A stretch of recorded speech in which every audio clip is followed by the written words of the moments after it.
Hello, everyone. I'm Aaron, a birding naturalist. Welcome back. It is December, which means that it is time for the December and final A Birding Naturalist Monthly Nature Challenge. Let's talk about bird books.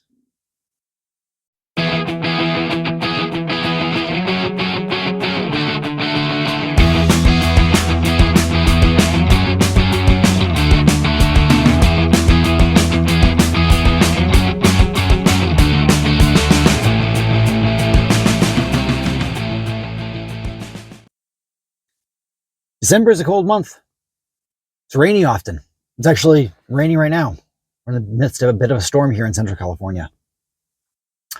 And at times like this, when it is raining and cold, sometimes one of my favorite things to do is to curl up in front of a warm fire with a good book.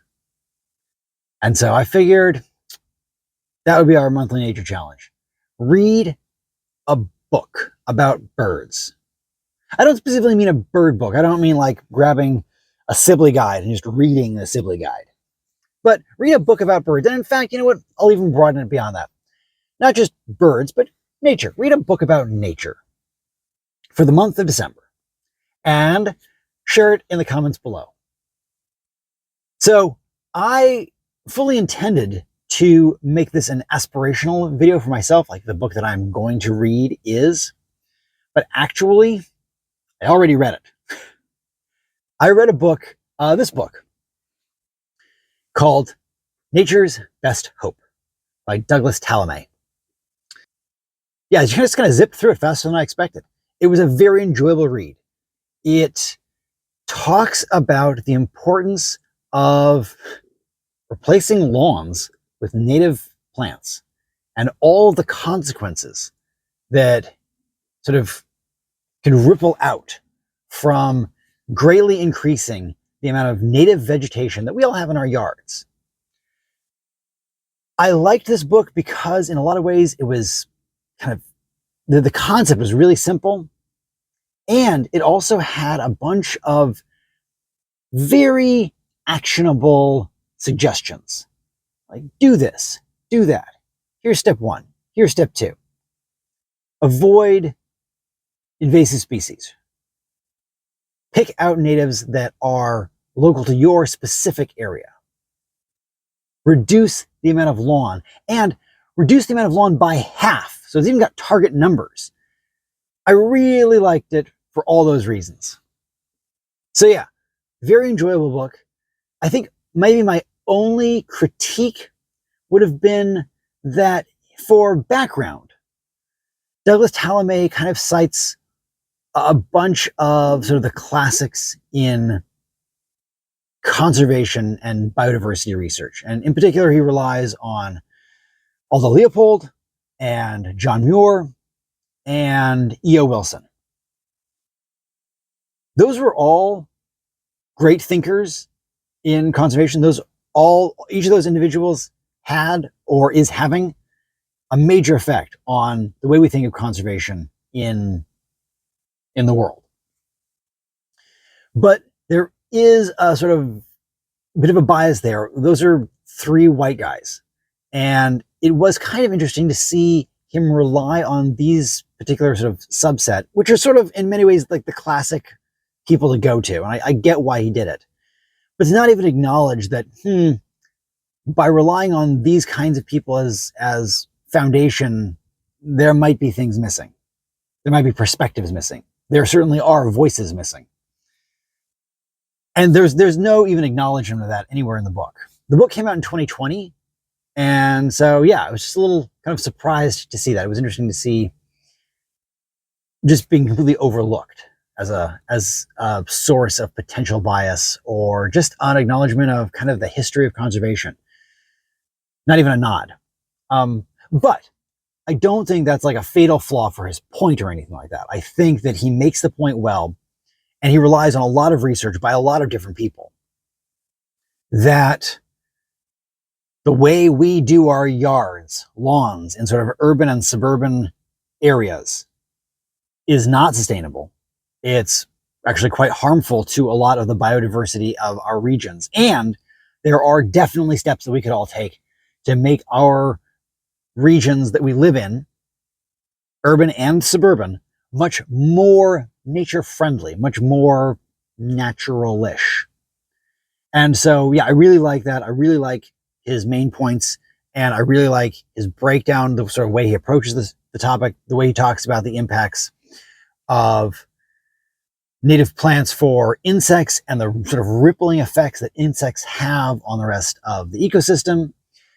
I like how he specifically highlights like different types of plants, and he's got lots of great numbers for like how many species of insect are found on goldenrod, how many species of insect are found on oaks, that kind of thing. I really like that he addresses a lot of the major concerns that people seem to bring up in terms of this topic, and provides, again, just like solid numbers. Like he talks about an area, X feet by X feet, can support this number of insects. And so even if you have just a small yard, if you can make a 2 foot by 3 foot area just sort of a bare sandy soil, there are actually a lot of native bees that will totally use that. Doesn't have to be huge to make an impact.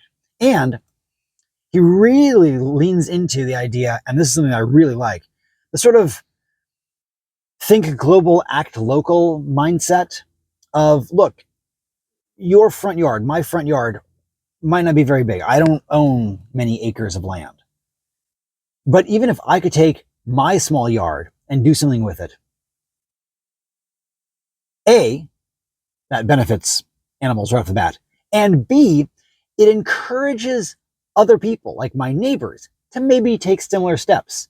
And if we all do that, if there are many people on a block who do this, that kind of ties together and reinforces the benefits of each other's yards and each other's efforts. So you can do your small part, and that is worthwhile. And then it can tie into other people's small parts and gets just ever more worthwhile the more we do it. So I thought it was pretty empowering. I liked the book a lot. So I hope you enjoy it as well if you decide to read that for your December book or beyond. And regardless, I hope that you share the book that you read this month, this rainy December month, and let me know what you think about it. What nature book doesn't, like I said, have to be about birds. Yeah, what'd you read? What you reading this month? Share in the comments. I love to see what you're up to. As always, I will link all of the other monthly challenges in the description below. You can go check out now all 12 of them. I'm going to create a playlist of all 12 of them, so you can go through. You can retroactively go back and redo any of the ones that you didn't do before if you are so inclined. For anybody who's been on this journey with me this past year, thanks very much for accompanying me. Thanks very much for taking on whatever challenges you decided to of the 12 that I've offered up. And now it's on to 2025 and to figure out kind of what I want to do that year. I'm not really sure. I don't think I'm going to do the monthly nature challenges in the same way. I'm not really sure what I'm going to do for 2025, but got a couple weeks here, put my thinking cap on, see what comes up with, see what I come up with. So yeah, I hope that you have a lovely holiday season. I hope that December is wonderful. I hope that the new year is bright and brings lots of good things. And I hope that you continue to join me in the next year of nature videos, sharing information, and exploring the natural world. So, thank you very much for this view on this video. Like I said, look forward to seeing what you're reading. And until next time, as always, enjoy the natural world.